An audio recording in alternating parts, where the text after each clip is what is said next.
C'est très simple. L'illégalité, évidemment, c'est ce qui est en dehors de la loi.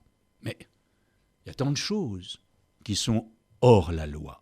Les transgressions, les désirs, la vie elle-même échappe en quelque sorte à l'empire ou au règne des lois.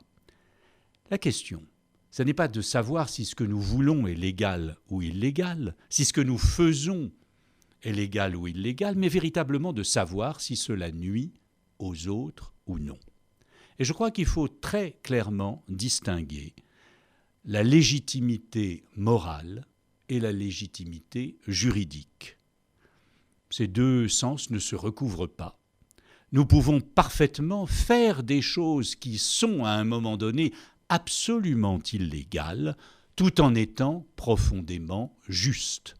Sauver des enfants juifs sous le règne de Vichy ou sous la botte des nazis, c'était interdit par les lois et c'était évidemment la seule chose qu'il fallait faire.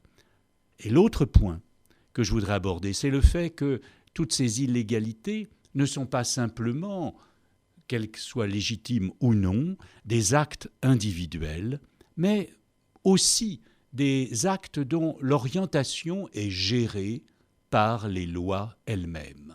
C'est un point un peu compliqué, mais très intéressant, je crois, que j'ai commencé à comprendre lorsque j'ai interviewé à la fin de sa vie Michel Foucault à propos de son livre « Surveiller et punir », où il explique que la loi elle-même gère en quelque sorte les délinquances en les définissant, qu'elle produit une partie des illégalités et des illégalismes, différentes parties selon les moments. Et donc, ce qui est contraire à la loi, étant défini par elle, est aussi pour une part contrôlé ou géré par les lois elles-mêmes.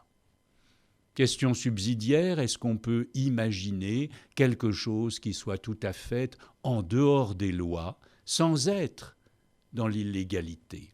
Eh bien, je vous laisserai sur cette question. Imaginez un nuage. Est-ce qu'il est dans la loi? Est-ce qu'il est illégal? Ou est-ce qu'il est parfaitement en dehors de toute loi, dans un ailleurs dont nous n'avons pas véritablement de représentation?